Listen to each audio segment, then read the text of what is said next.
भगवत दर्शन का सर्वोत्तम उपाय क्या है? भगवान के दर्शन करने का सर्वोत्तम उपाय क्या है? भगवत दर्शन का सरल और सर्वोत्तम उपाय, दिन रात उनके नाम का जप करो और एकांत में रो, भगवान मिल जाओ। दिन रात नाम जप करो और भगवान के रुदु सुश्रम राजन कृष्ण दर्शन लालसा, बिन रोए किन पाइया प्रेम प्यारा में। लाडली जी ने राधा माधव चिंतन में लिखा हुआ है कि एक गोपी ने पूछा श्री कृष्ण प्राप्ति का उपाय किशोरी जी क्या है? तो किशोरी जी ने कहा हमने तो केवल आंसुओं को ही समझा है, केवल आंसुओं को ही समझा है प्रीतम की प्राप्ति का उपाय। जो रो रो करके नाम जप करता है, पुकारता है, रोता है, भगवान उसको दर्शन देते हैं। दूसरे नंबर की बात है कि तुम दर्शन के लिए व्याकुल कितना हो।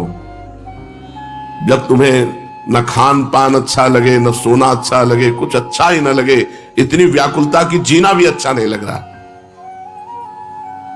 ये जब मृत्यु प्रिय लगने लगे और जीना प्रिय लगने लगे, इतना विरह हृदय में आ जाए, इतनी व्याकुलता हृदय में आ जाए, उसी समय भगवान दर्शन दे देते हैं। पर पहला उपाय दूसरे उपाय की अपेक्षा ठीक है कि हमारे अंदर विरह भी नहीं है, व्याकुलता भी नहीं, जलन भी नहीं है, पर हम रात दिन नाम जप करते तो अपने आप भगवान आकर दर्शन देंगे। ना चाहो तो भी आके मिल जाएंगे। देखो मार्कंडेय जी भजन कर रहे हैं, चाह नहीं थी भगवान शंकर और पार्वती जी की, पढ़ के देख लो भागवत में, अपने आप आकर के दर्शन दिए। नर नारायण भगवान दर्शन दिए, सब दर्शन दे देंगे। खूब भजन करो। कहते हैं कलयुग में भगवान के दर्शन नहीं हो सकते, कलयुग है, इसमें साक्षात भगवान के दर्शन नहीं हो सकते। मेरा दृढ़ विश्वास है कि इस युग में भगवान के दर्शन पहले युगों से सरलता से होते हैं। 10,000 वर्ष एक पैर के अंगूठे के बल खड़े होकर दोनों हाथ उठा के, जो हम लोग 1 मिनट नहीं कर सकते, पैर के अंगूठे के बल खड़े होके दोनों हाथ उठा 1 मिनट नहीं कर सकते, वो 10,000 वर्ष मंत्र जपते हुए तब कहीं करदम जी को भगवान का दर्शन हुआ था। यहां 10,000 वर्ष है ही नहीं जिंदगी में, 70-80 वर्ष के खेल है हमारा। इसमें अगर हम निरंतर नाम जप कर लें तो बिना किसी तपस्या के भगवान के दर्शन हो जाएंगे। कह रहे मेरा विश्वास है कि इस कलयुग में भगवान के दर्शन बहुत सरल हैं, सहज हैं, पहले युगों से भी। अन्य युगों के महापुरुष चाहते हैं कि कलयुग में मेरा जन्म हो जाए, थोड़े प्रयास से भगवान के दर्शन, रात दिन नाम, थोड़ा प्रयास, 10,000 वर्ष वाला प्रयास, और 80 साल के हैं, 80 में 20-30 वर्ष तो सोने के रख लो, क्योंकि अधिकतर बाल्यावस्था ऐसी चली गई। अब जवानी में अगर होश आ जाए और नाम जप कर लो तो इसी से भगवत प्राप्ति हो जाएगी। ऐसा रोज आने लगता है कि आज भगवान मिलेंगे, आज भगवान मिलेंगे। जब भजन परिपूर्ण होने लगता है, भगवान को मिलना होता है, तो हृदय से लगता है आज भगवान मिलेंगे, आज भगवान, आज तो पक्का मिलेंगे। भगवान मिल जाते हैं। भगवान फिर कोई ना कोई रूप रख करके आते हैं और वो अनुभव कराते हैं, मैं हूं, देखो मैं हूं। अपने को तो अन्य रूपों की बात क्या, साक्षात रूप में भगवान शंकर काशी के घाटों में आए, पर ये बस था भूख प्यास सहते हुए, आज भगवान मिलेंगे, आज भगवान मिलेंगे, आज पक्का मिलेंगे। दोपहर की तपती हुई भूमि, जो पूरे घाटों में कोई व्यक्ति न दिखाई दे, नंगे पैर, हाथ में त्रिशूल लिए हुए, जटाओं का, सारे दौड़ पड़े, साष्टांग दंडवत। अब उस आनंद का क्या वर्णन, बस उन्होंने भी 1 अंगुली उठाई थी, बस हमने सत्संग में पीछे भी बताया, 1 अंगुली उठाई थी, बोले कुछ नहीं थे। वो एक है, बस एक है, अनेक कोई नहीं, अन्य कोई नहीं। जो किसी की निंदा करता है वो अभी अज्ञानी है, अन्य की निंदा नहीं। यहां तो पापी की भी निंदा नहीं की गई है। ये क्रूरापि पापिनो न च सताम संभाष्य दृश्यास्ते सर्वान् वस्तुतया निरीक्ष परम स्वाराध्य बुद्धिर्मम। मेरा दृढ़ विश्वास है कलयुग में थोड़े ही भजन से भगवान का साक्षात्कार हो जाता है, क्योंकि अल्पायु है हम लोगों की। भगवान के दर्शन कैसे होते हैं, कैसे कैसे कैसे भगवान के दर्शन होते हैं? जप से, तप से, बड़ी बड़ी साधनाओं से भगवान के दर्शन होते। कैसे होते? भगवान मेरे हैं और अब बस मुझे मिलना है, मुझे प्रियाजू से मिलना है, मुझे प्रभु से मिलना है, बस बहुत सरलता की बात है। भगवान मेरे हैं, जितना माँ से प्यार है, जितना बहन से प्यार है, जितना शरीर से प्यार है, जितना पुत्र से प्यार है, उतना भगवान से प्यार हो जाए, भगवान मिल जाएंगे। उनको तो थोड़ा भी प्यार दे दो तो मिल जाएंगे वो, पर थोड़ा भी प्यार नहीं है, कैसे भगवान मिले? कौन भगवान से मिलना चाहता है? किसको व्याकुलता हुई? कौन रात भर जगा भगवान से मिलने के लिए?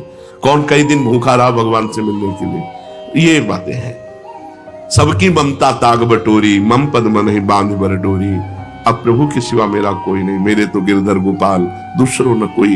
हृदय व्याकुल है प्रभु के मिलने को। इतनी तक तो पहुंचना ही नहीं पड़ता, इसके पहले ही वो हृदय और मानस में छाने लगते हैं, फिर साक्षात्कार तो अपने आप हो जाता। इतना नहीं पहुंचना पड़ता, मारो नहीं, सहज सरल आनंद, व्याकुलता आनंद भरी। और उतने में आप थोड़ा करके देखो, आपकी भावना में आते हैं कि नहीं प्रभु? अभी देखो आप जितना भजन करते हो उतनी भावना में आते हैं कि नहीं? देखो आप, तो वैसे आपकी भावना के सामने है। और जब गाढ़ भावना हो जाएगी तो ये आपसे बात करने लगेंगे। वो है, कोई कण ऐसा नहीं जाना हो तो जब आप भावना कर रहे हैं तो आपकी भावना में जो झांकी आई वो आए हैं प्रभु, वो केवल कोरी भावना नहीं है।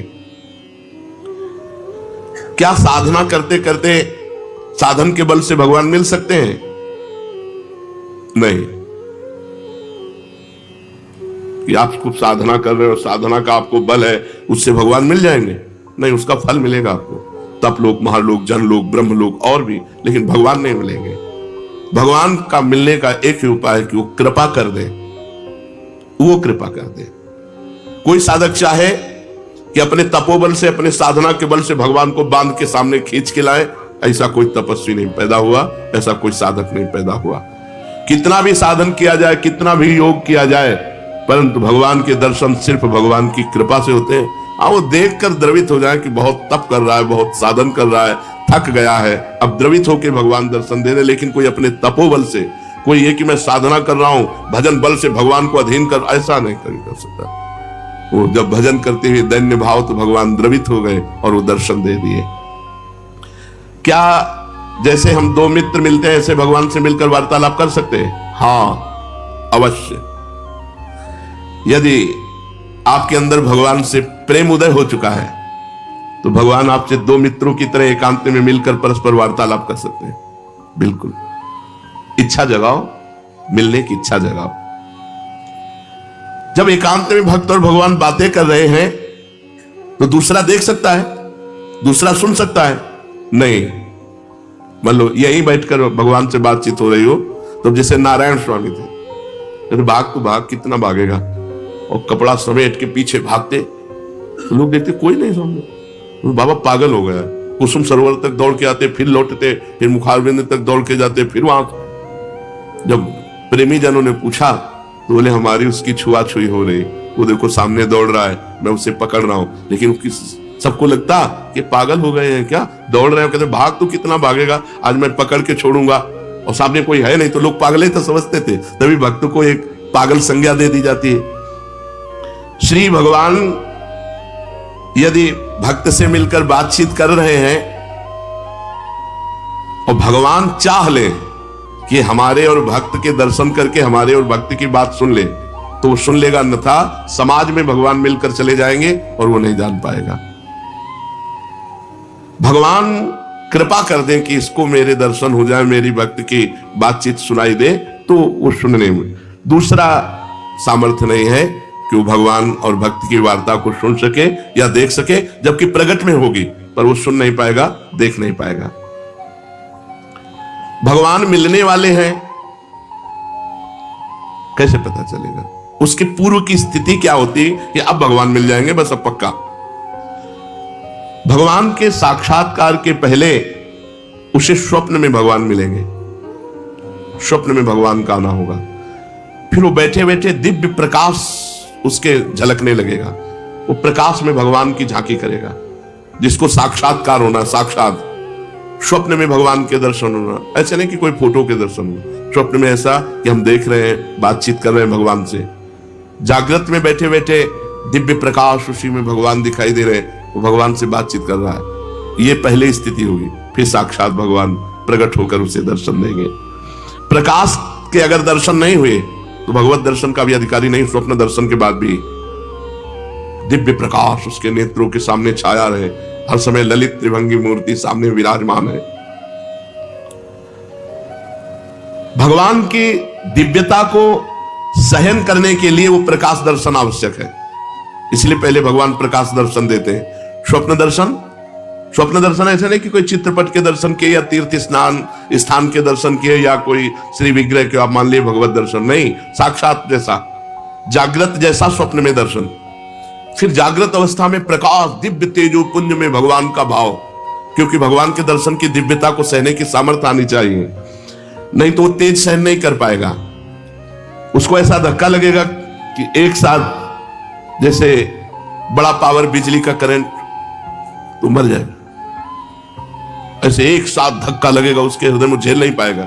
इसलिए पहले स्वप्न दर्शन, फिर भावना, फिर दिव्य प्रकाश, फिर साक्षात दर्शन। साक्षात दर्शन ऐसे भगवान के ऐसे कोई जिसको समझाने के लिए बिजली का भारी करंट मार दिया जाए, झटके में वो बस ऐसे। भगवान अनंत सामर्थ्यशाली। कहते हैं तुम घर सजाओ भगवान आएंगे। हाँ, तो मन का घर, ये बाहर वाला घर सजाने से नहीं कि बाहर आप खूब सजा दो लीप पोत के, तो भगवान यहां मन रूपी घर को, मन से संसार रूपी कूड़ा निकल जाए, दैवी संपदा आ जाए, मन मंदिर बना लो, मन सजा लो, मन के दुर्गुण हटा लो, मन को संसार से खाली कर दो, भगवान आ जाएंगे। मन रूपी घर को सजाना। क्या भगवत प्राप्ति प्रारब्ध में लिखी है कि तुम्हें जाओ इस जन्म में भगवत प्राप्ति हो जाएगी? नहीं। भगवान का भजन संत समागम के द्वारा प्रारंभ होता है और भजन के द्वारा हमारा भाग्य नया निर्माण होता है भगवत प्राप्ति का। वो पूर्व जन्म से नहीं होता कि अगला जन्म तुम्हें भगवत प्राप्ति हो जाएगी, वो भजन से होता है। किसी भी प्राणी के अंदर यदि एक बात आ गई कि वो परमात्मा सर्वत्र विराजमान है और वो भजन कर रहा है, तो वासुदेवा सर्वमित सा महात्मा, भगवान उसको महात्मा कहते हैं। सा महात्मा सुदुर्लभा। किसी संत का अनादर किसी संत की वाणी के द्वारा मुझे तो समझ में नहीं आता। भगवान ने संत की परिभाषा बताई है, सा महात्मा वो महात्मा है जो वासुदेवा सर्वमिति। तो हम सबसे प्रार्थना करना चाहते हैं, यदि आप अपना परमार्थ बचाना चाहते हो, भगवान के मार्ग में अग्रसर होना चाहते हो, तो किसी की भी निंदा मत कीजिए। किसी की भी निंदा अगर करोगे तो आपका परमार्थ रुक जाएगा, आपका परमार्थ रुक जाएगा। जो दूसरों का हित कर रहे हैं, जो निर्विकार हैं, हम लोग पाषाण से भी भगवान प्रकट करने वाले हैं। हम सनातन धर्मावलंबी पत्थर से भी भगवान प्रकट कर लेते हैं। तो फिर जिसने हमारे भगवान को भजा, उनकी हम चरण वंदना क्यों नहीं करते? जो भगवान को भजे, भगवान को हमारा सर झुकना चाहिए। हम ये नहीं कहते कि तुम वहां जाओ, लेकिन उनका नाम आते ही आदर के सहित हम निंदा किसी। एक बार कोई राम बोले तो तुलसीदास जी कहते हैं, तुलसी जाके मुख से धो क्यों निकसत राम, ताके पग की पग तली मोरे तन की चाम। और वो राम को भजकर राममय हो गए। आप क्या समझते हो? थोड़ा सा आप धार्मिक बुद्धि को अध्यात्म में जोड़िए। अध्यात्म का तात्पर्य सर्वत्र विराजमान परमात्मा में एकाकार बुद्धि, तो आपको समझ में आ जाएगा। अरे क्रूर पापी में भी भगवान देखना है, फिर जो भगवानमय हो गए हैं उनकी निंदा स्तुति। तो ये जो संतों की निंदा करते हैं, ये अपनी मानसिकता को दिखाते हैं। तो हम सबको चाहिए, सत्संगियों को, कभी भी किसी भी संप्रदाय के किसी भी संत की निंदा नहीं करनी। कोई भी जो भगवान को प्राप्त होता है वो उसी धरा को पहुंच जाता है, चाहे जहां से चले वो वहीं परमात्मा को प्राप्त हो जाता है। जो सच्चे संत हैं, तो तुम्हारी श्रद्धा हो या ना हो, उनका प्रभाव बदल देगा। और अगर कहीं श्रद्धा कर लो तो बहुत जल्दी काम बन जाएगा। पर श्रद्धा ना करने से, जैसे आप सोए हुए हो, सूर्य उदय हो गया है पर आपको भान नहीं है, पर जब आंख खुलेगी तब आपको सूर्य का प्रकाश दिखाई देगा। ऐसे सच्चा संत मिल गया है पर आपका परिवर्तन नहीं होगा। परिवर्तन तब होगा जब श्रद्धा की आंख खुलेगी, तब आपको प्रकाश दिखाई देगा। अगर हम श्रद्धा पूर्वक किसी संत का सेवन करें तो बहुत जल्दी परिवर्तन हो जाएगा। और अगर अश्रद्धा से भी सेवन करें तो श्रद्धा आ जाएगी, धीरे धीरे श्रद्धा आ जाएगी। पर किसी संत की बाहरी परिवेश से हम किसी संत की आंतरिक स्थिति को नहीं जान सकते। बाहरी परिवेश उनका संसारिक हो सकता है, लेकिन अंतर में उनकी बहुत ऊंची स्थिति हो सकती है। अंतर की स्थिति को कोई अंतर वाला ही जान सकता है। संतों को एकांत में रहकर मौन साधना करना ठीक है या लोक कल्याण के कार्य करना ठीक है? एक महात्मा परम सिद्ध शक्ति संपन्न एकांत में रहता है, लेकिन वहीं से जगत का मंगल करता है। सर्वे भवन्तु सुखिनः, सर्वे सन्तु निरामयाः, सर्वे भद्राणि पश्यन्तु मा कश्चित् दुःख भाग् भवेत्। उसके इतनी जोर की ऊर्जा शक्ति होती है पूरे संसार के कल्याण करने के लिए। उनके शरीर से परमाणु निकलकर जगत मंगल करते रहते हैं। अगर ऐसे संत ना होते ना तो जितना पापाचरण हो रहा है ना तो भस्म हो जाए। ऐसी ऐसी मिसाइलें बनी है कि प्रांत का प्रांत आग लग जाए, नष्ट हो जाए। 25-100 किलोमीटर दूर तक मार करने वाली, अब जरा सा बुद्धि खराब हो जाए तो प्रांत का प्रांत नष्ट हो जाए। और होंगे, अभी भजन हो रहा है, अभी भगवत शांति का प्रचार प्रकाश संतों से हो रहा है। कुछ प्रचार कर रहे हैं, कुछ प्रकाश कर रहे हैं। एकांत में जो बैठकर तो उनका प्रकाश होता है, उनके परमाणु जाते हैं और हर जीव के पापों का नाश करते हैं। एक है कि जो एकांत में बैठ करके खूब भजन करते हुए शक्ति संपन्न होकर जगत का मंगल करते हैं, वह एक है जो भजन करते हुए दूसरों को उपदेश देते हुए दूसरों का मंगल कल्याण करते हैं। अगर दोनों को तौला जाए तो पहले वाला श्रेष्ठ निकलेगा।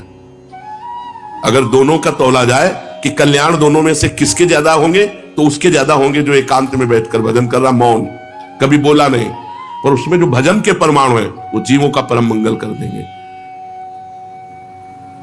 जीवन मुक्त पुरुष महापुरुषों के द्वारा जो कर्म होते हैं, क्या वो पाप पुण्य जैसे होते हैं? जैसे एक संसारी आदमी काम करता है, अच्छा तो पुण्य हो गया, बुरा तो पाप हो गया।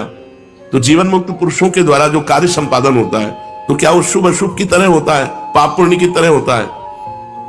तो कह रहे महापुरुषों के द्वारा जो क्रिया होती है उसे कर्म संज्ञा दी ही नहीं जाती, उसे लीला कही जाती है। लीला है, वो गंगा स्नान कर रहे हैं तो उनकी लीला है, और नाली में स्नान कर रहे हैं तो उनकी लीला है। उसको कर्म संज्ञा नहीं दी जाती। जहां कर्ता ही नहीं बचा, अहंकार ही नष्ट हो गया, तो अब वो पूरे विश्व को भंडारा करा रहे तो कोई पुण्य नहीं, और उसके द्वारा कुछ लीलाएं हो रही तो कोई पाप नहीं। वो पाप और पुण्य दोनों से बड़े। अब अच्छा हो रहा है तो उसकी प्रशंसा करेंगे संसारिक, अगर उनकी बुद्धि के खिलाफ हो रहा है तो उनकी अवहेलना करेंगे। जो सिद्ध संत होते हैं, देखो इसी में परीक्षित जी को संशय हो गया था कि धर्म के लिए भगवान ने अवतार लिया, तो रात्रि में एकांत में गोपिकाओं को बुला करके रास करना, ये क्या धर्म के विरुद्ध नहीं हुआ? परीक्षित जी के इसी प्रश्न से रास का विश्राम कर दिया कि ये तो, जबकि परीक्षित जी लोक संग्रह के लिए प्रश्न, तब उन्होंने कहा कि जो भगवान शंकर जैसे है वो विष का पान किया, दूसरा पान करे तो मर जाएगा। ऐसे ही जो महापुरुष है वो जो कर रहे हैं वो हमें नहीं करना, वो जो उपदेश कर रहे हैं और उपदेश से जो उनके आचरण मिले वो करना बकाया नहीं करना। वो महापुरुष है, उनकी लीला है, वो क्या कर रहे हैं। तो क्या महापुरुषों के द्वारा पापाचरण भी होता है क्या? ये तो साधनावस्था में ही छूट गया था, तो सिद्धावस्था में कैसे हो सकता है? तुम्हारी मति गति के परे की लीला हो सकती है। जैसे ब्रज के भक्तों में पढ़ना, ग्वारिया बाबा, तो एक बंगाल से परिवार आया था और उनके साथ 18-20 वर्ष की लड़की थी, और 70 वर्ष के बाबा होंगे, साफा बांधे रहते तो राजा महाराजा की तरह। देखा बोले यार की मर्जी हो गई, अब इससे ब्याह करेंगे। उनके पिता ने कहा कैसी बात करते हो? उनका मैं अब तो ब्याह करेंगे। अब वो इतनी जोर से आवाजें होने लगी कि भीड़ लग गई। क्या हुआ क्या हुआ? बाबा ने कहा इस लड़की से ब्याह करेंगे। उनका हम ऐसे कैसे कर देंगे इनके साथ? बोले नहीं ब्याह करेंगे। झगड़ा शुरू हो गया। पिता ने कहा वो पिंड बचाना मुश्किल हो गया। बाबा ने कहा अगर ब्याह नहीं करोगे तो चिता लगाकर भस्म हो जाऊंगा। उसने कहा तुम मर भले जाओ, हमारा क्या बिगड़ रहा है, हम ब्याह नहीं करेंगे। तो ऐसा थोड़ी अपनी बेटी का ब्याह कर देंगे। बाबा ने चिता लगा ली। ब्रजवासियों ने कहा हाथ जोड़ के कहता हूं तुम हां कह दो, अगर ब्याह कर लेंगे तो जो कहोगे वो हम हार जाएंगे। बिल्कुल नहीं होगा ब्याह, तुम हां केवल कह दो। उसको बहुत समझाया, बंगाल से आया था। तो उसने कहा बाबा ब्याह कर लो, हम राजी हो गए। बोले अच्छा चलो चिता में नहीं बैठेंगे। यार की मर्जी नहीं है, नहीं ब्याह नहीं करेंगे और चल दिए। अब आप बताओ क्या सोचोगे आप?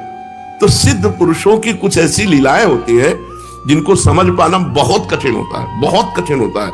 हम तो बस उनके चरणों में नमस्कार करें कि उनके प्रति कहीं अपराध न बन जाए। तो संतों की कुछ ऐसी क्रियाएं होती है जो हमारी मानवीय धरा से ऊपर होती है, वो बालवत होती है।